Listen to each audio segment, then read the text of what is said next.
मूल के लोग हसरत भरी निगाह से देख रहे हैं कि बिहार जैसा राज्य जिसके माथे पर दाग के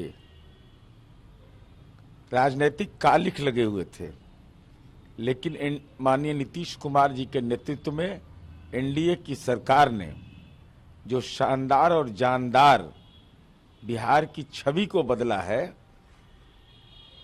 राज तिलक की करो तैयारी, यह आम लोगों की भावना है। और इसमें आदरणीय प्रधानमंत्री जी सहित एनडीए के विभिन्न घटक दल के नेताओं, शीर्ष नेताओं के आने की सूचना है, जो मीडिया के सूत्रों के हवाले से पता चला है।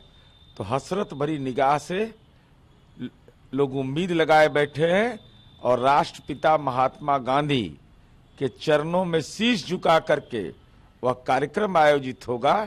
वह राज्य की राजनीति में मील का पत्थर साबित होगा। पीएम मोदी ने भी बिहार की जीत पे कहा कि अब भारत और बिहार के लोग जो डेवलपमेंट की बात करते हैं उन पे ही ट्रस्ट अपना दिखाते हैं। आपने देखा बिहार के रिजल्ट में क्या हुआ। निश्चित रूप से आदरणीय प्रधानमंत्री जी की भावना जनता के अनुकूल है। जब बिहार और झारखंड का बंटवारा हुआ था तो आलू बालू एक आदमी का और नाम लिया जाता था। दहशत और खौफ था, और खौफ करने वाले लोग सुधरने वाले नहीं हैं। अभी भी एक हिस्ट्री सीटर को अपने घर में रखे हुए, तमीज नाम है कि रफीज नाम है, जो राजनीति का तमीज सिखा रहा था इनको, जो उत्तर प्रदेश के गैंगस्टर एक्ट से लेकर विभिन्न मामले का आरोपी है, वह राजनीति का तमीज सिखा रहा था। तो खौफ की राजनीति, जंगल राज का चस्पा, लालू जी जो आपको चस्का लगा हुआ है राजनीति का ना, आपके बेटे को भी वही सूट करता है। शपथ ग्रहण के बाद क्या रमीज पे एक्शन लेंगी बिहार सरकार? नहीं, अब तो उसके बारे में जानकारी ले रहे हैं। अभी उनका जन्म टिप्पण हम खोल रहे हैं, कितना दिन जेल में रहे हैं, कौन कौन जेल में रहे हैं, कौन कौन से मामले दर्ज हैं, इन तमाम तथ्यों को। लेकिन महत्वपूर्ण सवाल है कि हिस्ट्री सीटर कैसे राष्ट्रीय जनता दल का मीडिया कोऑर्डिनेट करने का दायित्व संभाल रहा था, जो मीडिया सूत्रों से पता चला है, और वैसे ही लोगों के साथ रख करके विरोधी के को गाली दिलवाने का काम कर रहा था। ये मेरा सीधा आरोप है कि राजनीति में हिस्ट्री सीटर का उपयोग क्या है। पार्टी का शीर्ष नेतृत्व उसके साथ खड़ा है। ये कितना बड़ा गुनाह है। पिता रीतलाल यादव का प्रचार कर रहा है, अब बेटा यूपी से गैंगस्टर को ले आया। ये तो हद हो गया। पार्टी के लोग तो कह रहे हैं कि हम तेजस्वी यादव के साथ हैं, रोनी आचार्य के साथ नहीं है। वो उनका आंतरिक मामला है। लालू जी ने कहा है कि हम अपने परिवार का आंतरिक मामला को खुद तय करेंगे। जब मैं हूं, उनके रहते ही घर के में आग लग गई, बेटी के आंख से आंसू निकल गए, लेकिन अब लालू जी ने आश्वस्त किया है कि हम अपने घर को खुद देखेंगे। पारिवारिक राजनीति का कुनबा का यही हश्र होता है, लेकिन तमीज कौन सिखा रहा था, ये बड़ा महत्वपूर्ण विषय है। कल आरजेडी विधायक दल की बैठक बुलाई गई। तमाम जो जीते हुए विधायक जो प्रत्याशी थे सब पहुंचे और चुनाव कैसे वो हारे इसकी चर्चा उन्होंने किया। उन्होंने कहा कि वोट चोरी हुई है, 25,000 वोट पहले ईवीएम में मौजूद थे, ईवीएम मैनिपुलेशन हुआ है, तब जाकर हम चुनाव हारे। खैर इतना तो कम से कम इस बार नहीं न कहे। 2020 में कहे थे कि प्रशासनिक पदाधिकारियों का दुरुपयोग करके हमारे सीटों की संख्या घटा दी गई। जनता के जनादेश का जो सम्मान नहीं करता है वह राजनीति का सामंत होता है। अब इनको ईवीएम में आएगा नजर, एक सप्ताह के बाद बोलेंगे कि वोट का प्रतिशत मेरा इतना बढ़ गया, सीट की संख्या भले ही घट गई। अरे सच को कबूल करिए ना कि जनता व लंपट राजनीति पर भरोसा नहीं कर सकती है। जनता विकास की राजनीति पर भरोसा करती है। आपके गांव का और आपके क्षेत्र का विकास हमने किया है। और नेता प्रतिपक्ष बनने का जहां तक सवाल है, वो तो झटका में मिल गया, नहीं तो संख्या बल में तो वहां भी पिछड़ जाते। तेजस्वी यादव राजी नहीं थे नेता प्रतिपक्ष बनने के लिए, बोल रहे हैं कि काफी मनमनौवल हुआ, उसके बाद वो माने। अच्छा, मान मनौवल का जरूरत है।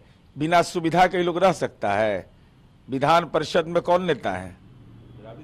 तो वहां सिद्दीकी साहब नहीं बन सकते हैं। सिद्दीकी साहब का अनुभव कम है, तो वहां तो चाहिए, वहां भी चाहिए वही। बड़ी मान मनोबल से लालू जी रह गए हैं राष्ट्रीय अध्यक्ष, किडनी ट्रांसफर हो गया, लेकिन राजनीति का किडनी नहीं, इन्फेक्शन जिसमें नहीं है उसको नहीं ट्रांसफर करेंगे। अरे सच को कबूल करिए ना, ये परिवारवादियों का सत्ता, नाज नखड़ा नहीं। बिहार के राजद के कार्यकर्ता इस बात को जानते हैं कि पूरे चुनावी अभियान में हेलीकॉप्टर पर मंगनी लाल मंडल जी नजर नहीं आए, उदय नारायण चौधरी नजर नहीं आए, अब्दुल बारी सिद्दीकी नजर नहीं आए, जगतानंद सिंह नजर नहीं आए, रामचंद्र पूर्वे नजर नहीं आए।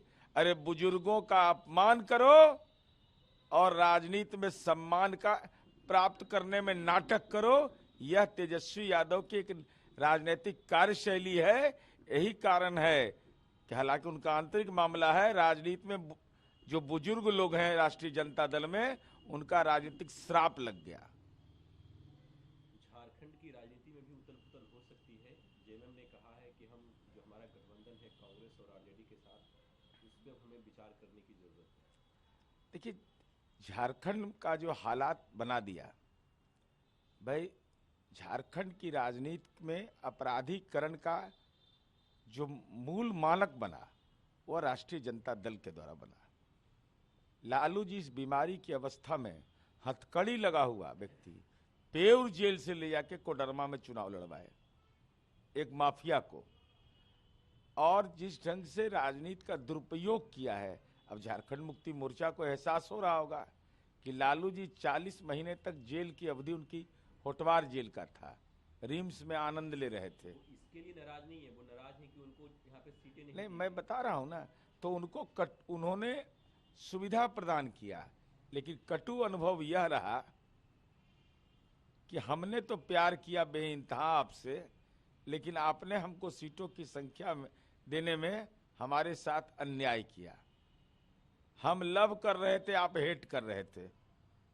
जो बिहार के बॉर्डर के इलाके में वो चुनाव लड़ना चाहते थे, लेकिन आपने उनको उस लायक नहीं समझा, सेकुलर नहीं समझा, तथा कथित उनको, जो चूंकि वो आदिवासियों का प्रतिनिधित्व करती है पार्टी, तो आदिवासी, दलित, अति पिछड़ा, इसे तो राजनीतिक घृणा है ना। हमने बेपनाह मोहब्बत किया और आपने घृणा के रूप में उसको रिटर्न गिफ्ट दे दिया, तो स्वाभाविक है झारखंड मुक्ति मोर्चा अंतर मन से दुखी होगा, तो निर्णय लेने का उनको अधिकार है। आपके पुराने साथी प्रशांत किशोर आज प्रेस कॉन्फ्रेंस करने वाले हैं, समीक्षा किया है कैसे हारे चुनाव, आगे क्या करेंगे, इस पे वो मीडिया को बताएंगे। नहीं, आगे देखिए, माननीय प्रशांत किशोर जी को प्रेस कॉन्फ्रेंस करने का अधिकार है, और वह क्या बोलेंगे मैं अभी ही बोल देता हूँ। मुझे इतना वोट आया, इतना प्रतिशत वोट आया, इसमें ये अनियमितता हुई, हमने कैंडिडेट तो दम चुन करके दिया था, लेकिन हम मुद्दे पर अभी भी कायम रहेंगे, हम लगातार संघर्ष करते रहेंगे। लेकिन हमारी उम्मीद यह है कि पूर्व में दिए गए वचन पर भी कुछ विचार करिएगा। आपने कहा था कि जनता दलियों को 25 सीट आ जाएगी तो राजनीति से संन्यास ले लेंगे, लेकिन हमारा उसमें सीधे मंतव्य है कि आप तो संन्यास नहीं लीजिएगा, क्योंकि राजनीति करने का जिसको आदत लग गया, माला पहनने का आदत लग गया, भाषण करने का आदत लग गया, कितना भी कोई कहे वो तो आप छोड़िएगा नहीं, लेकिन तत्काल राहत के लिए बिहार छोड़ दीजिए। दूसरा सवाल है कि जब ये बिहार छोड़िए तो तूफान एक्सप्रेस से जाइए, वह दिल्ली जाती है स्लीपर में, वहाँ पर आपको हो सकता है, आपने बिहार को बहुत जलील किया है, माइग्रेंट लोग मिल जाए उसमें, तो उनका अनुभव भी मिल जाएगा आपको डेटा कलेक्ट करने में। पलायन करवा रहे हैं। हाँ, प्रशांत जी ने कहा है कि माइग्रेंट का वोटर हमारा है, तो यह बताएंगे, माइग्रेंट लोग मिलेंगे तो उनका अनुभव भी साझा कर लेंगे, आंकड़े भी संग्रह कर लेंगे, और हमारी उम्मीद है कि मन को अशांत मत करिए। जब तक नीतीश कुमार जी हैं और उनकी इच्छा है, तब तक जनता की आकांक्षा केवल नीतीश कुमार है।